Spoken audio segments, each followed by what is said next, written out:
Cliff Notes for the book of Marshall's life. How do you cover an extraordinary 99 years in just a few minutes? Try to hit the highlights, you go on. When I first met Marshall, he was already older than I am, I ain't young, so all of his major accomplishments were behind him. The establishment of the Royal Club in Spartanburg that became foundation for the National Federation of the Blind. Legislation that led to the creation of the Commission for the Blind. His encounters with the likes of Dionne Warwick, Liberace, Ferrante, and Teicher as a piano tuner with a perfect pitch. I just knew him as my father-in-law, Mr. Tucker. Took me a long time to even be willing to call him Marshall. That's how in awe I was the first time. You could say I got to know Marshall, the man, not the legend. He always enjoyed meeting new people. Lois said that he made the friends, and I helped him keep them.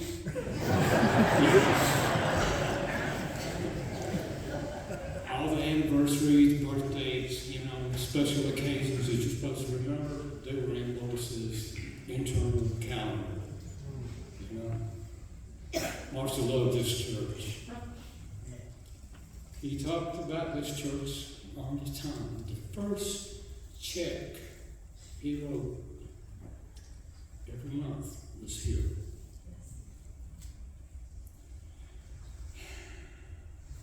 He loved the music, church music, and I found out that church music was his pathway to God. That it filled your heart. It makes you realize that there's a real presence here when you open yourselves. Marshall was a gadget man. He was one of the first people in South Carolina to get a Kurzweil reader so that he could read his books and read his mail. $15,000 was a lot of money back then. And when he talked to his daughters about getting it, they said, "Dad, go ahead. You need this. You got the money. Enjoy it." He also had his little voice recorders, typewriter. And he had this elephant in the room called a Thomas organ.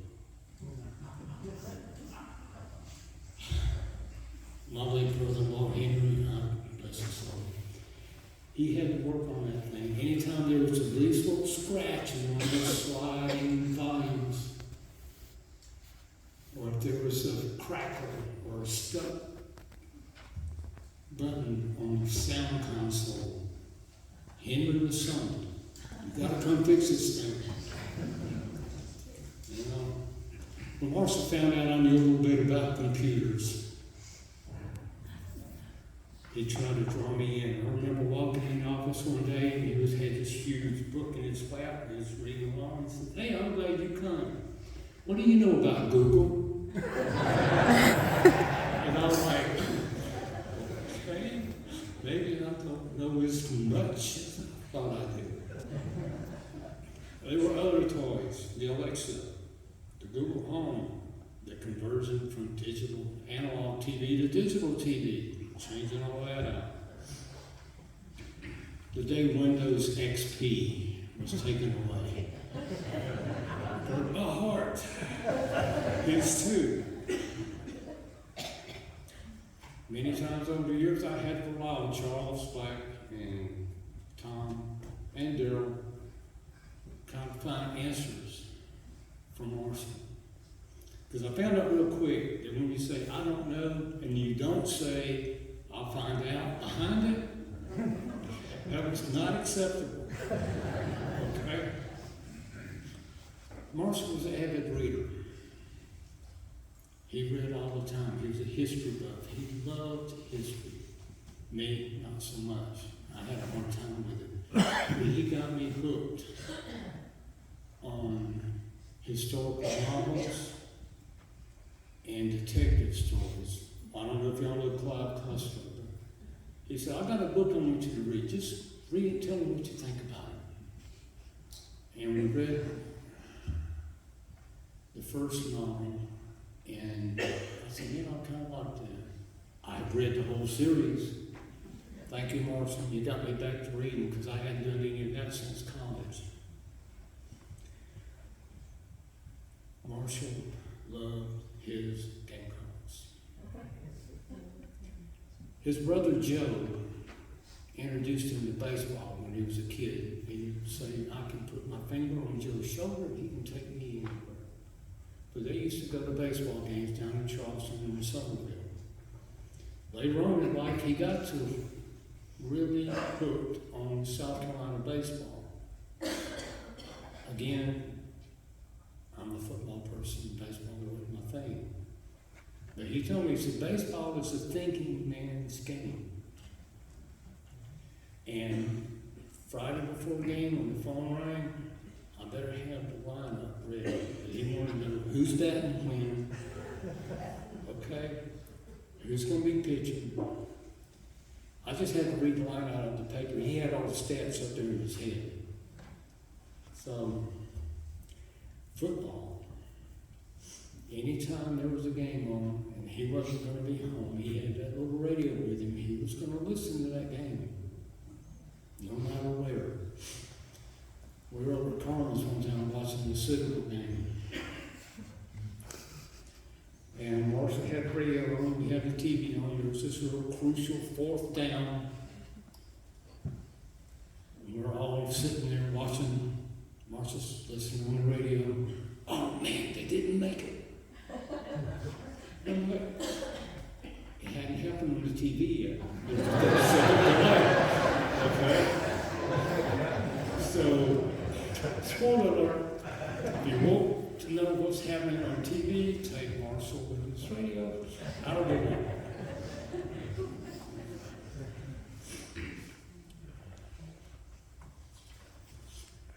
Marshall had to play for the side. Not many of us were willing to bring it out, but I remember, I don't know how many years back, quite a few now, Brother Bob Henry took him to ride on a four-wheeler. Put him out front so he could feel the wind in his face and experience the bumpy ride. And I'm thinking to myself, boy, he's going to come back and he's going to be shaking, he's going to be white, he's going to be I didn't realize how much that was staying in his head. But when we found out that our daughter Shelby had become a motorcycle enthusiast, I said, Marshall, you know Shelby's riding her bike? Really? Okay. I saw his wheels turning. I don't know how much he quizzed her, but a few days later we were in the car and this Harley pulls up beside us and he says, that's a hog, isn't it? Yes, sir. It does have a very distinct sound. A few minutes later, another one sitting by and he said, was that another motorcycle? I said, yes, sir. That was a Yamaha. It's got a different sound.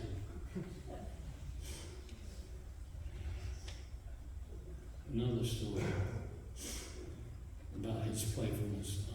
They were at our house for Christmas, and one of Sheila's girls got a Nerf gun.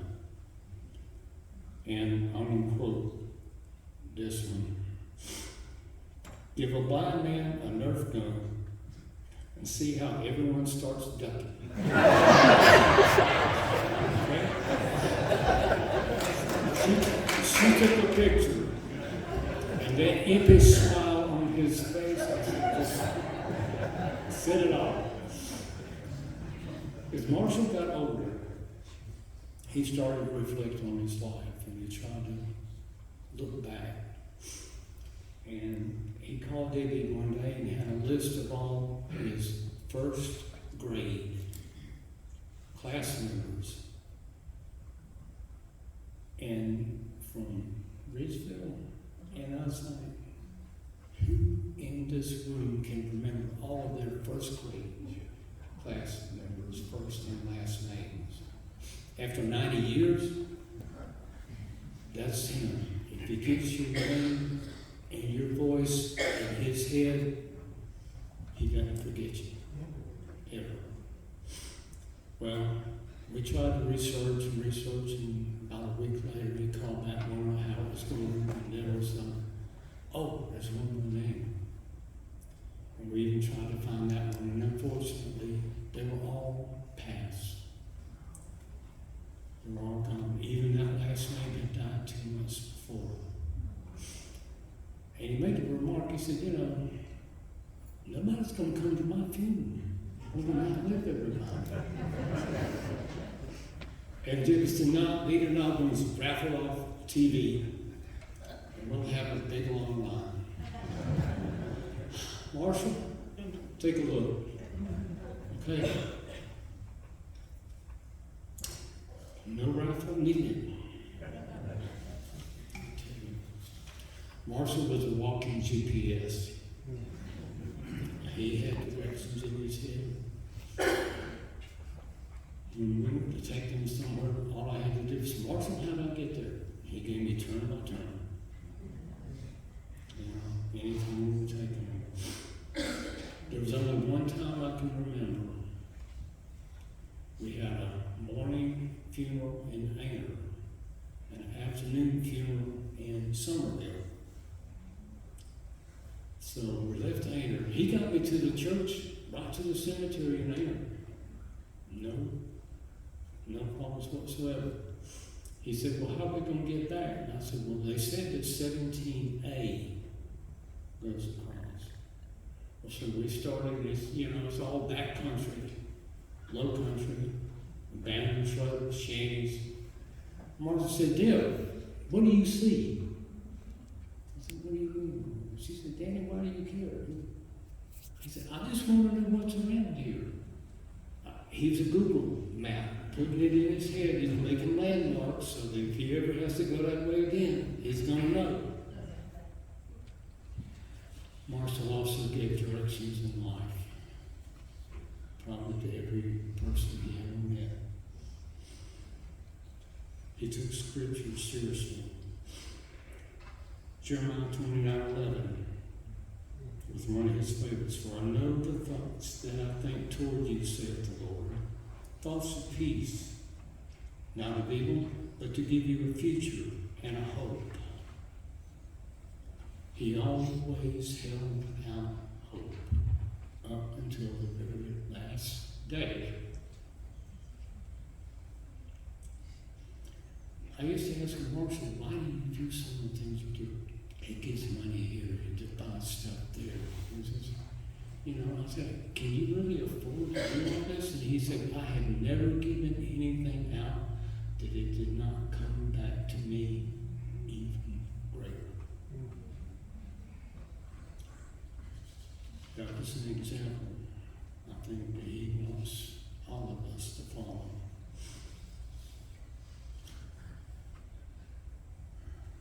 Another verse I think of.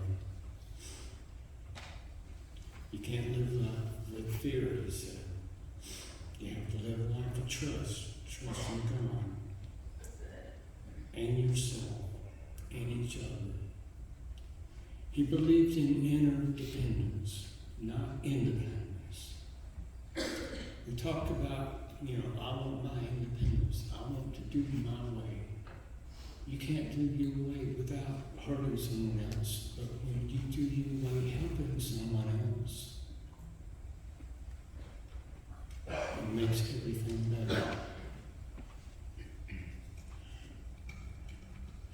We walk not by sight, but by faith. That was the way Marshall lived his life. I remember the story he tells when he came to the school for the deaf and blind, and Dr. Walker walked her to the train. Son, what's your name? Marshall Columbus Tucker. Do you trust me? Yes, sir. Then jump, and I'll catch you. From that day until today, He jumped into the arms of Jesus Christ. He walked by faith. That is what He wants for us. Marshall, it's been an honor to know you, to serve you. Thank you for trusting me